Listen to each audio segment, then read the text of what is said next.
نحمده ونصلي على رسوله الكريم أما بعد فأعوذ بالله من الشيطان الرجيم بسم الله الرحمن الرحيم وأقيموا الصلاة وآتوا الزكاة وَرَكَعُوا مَعَ الرَّاكِعِينَ. حضرات ابھی میں نے جس آیت کریمہ کی تلاوت کا شرف حاصل کیا ہو اس میں رب کائنات ارشاد فرماتا ہے نماز قائم کرو، زکات دو اور رکوع کرنے والوں کے ساتھ رکوع کرو، یعنی جماعت سے نماز ادا کرو. برادران ملت، نماز افضل ترین عبادت ہے. نماز سے مسلمان قرب الہی حاصل کرتا ہے. نماز مومن کی علامت ہے. نماز دل کا سرور ہے اور نماز کا انکار کرنے والا کافر ہے. وقت پر نماز نہ پڑھنے والا گنہگار ہے. آج مسلمان نماز سے لاپرواہ ہو گئے ہیں. آج مسلمان کو نماز کے لیے فرصت ہی نہیں. آج مسلمان دنیاوی کاروبار میں مشغول ہے.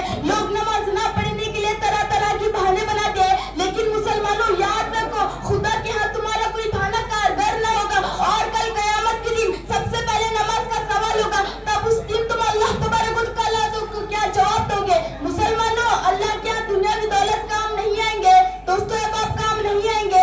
اگر کوئی چیز کام آنے والی ہے وہ رسول کی محبت، اگر کوئی چیز کام آنے والی ہے وہ رسول کی آنکھوں کی ٹھنڈک نماز ہے.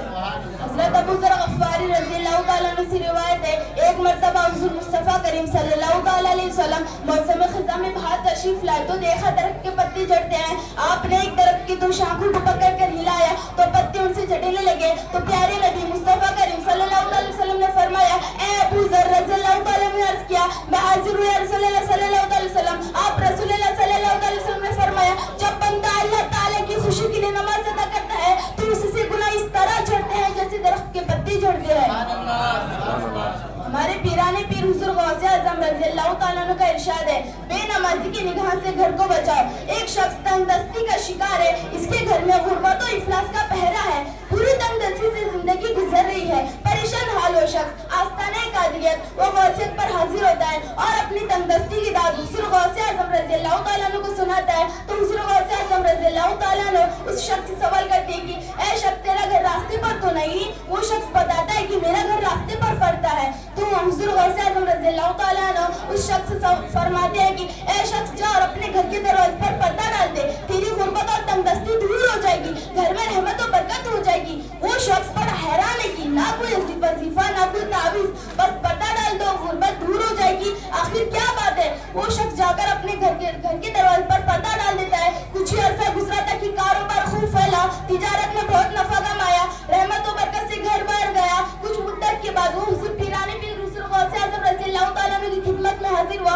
اور عرض کرتا ہے کہ حضور نے نہ تعویذ دیا نہ کوئی وظیفہ پڑھنے کے لیے کہا، بس اتنا کہا کہ گھر کے دروازے پر پردہ ڈال دو اور یقیناً پردہ ڈالتے ہی ڈھیروں برکت ہونے لگی. اے ہمارے پیر آخر پردہ ڈالنے میں کیا راستہ؟ تو حضور غوث اعظم رضی اللہ تعالیٰ عنہ فرماتے ہیں اے شخص تیرا گھر راستے پر پڑتا تھا، لوگوں کا گزر ہوتا تھا اور گزرنے والوں میں بے نمازی بھی گزرتے ہوں گے اور ان کی نظر تمہارے گھر کے اندر پڑتی ہوگی اور جس جگہ پر بے نمازی کی نظر پڑ جاتی ہے اس جگہ سے رحمت و برکت چلی جاتی ہے. اس لیے میں نے تم سے کہا تھا کہ گھر کے دروازے پر پردہ ڈال دو تاکہ تمہارا گھر بے نمازی کی نگاہ سے محفوظ جائے. اللہ اکبر. حضرات نماز نہ پڑھنے والوں کی نگاہ میں کس قدر بے برکتی اور نحوست ہوتی ہے. جس گھر میں پڑ جائے تو اس گھر سے رحمت و برکت چلی جاتی ہے. اب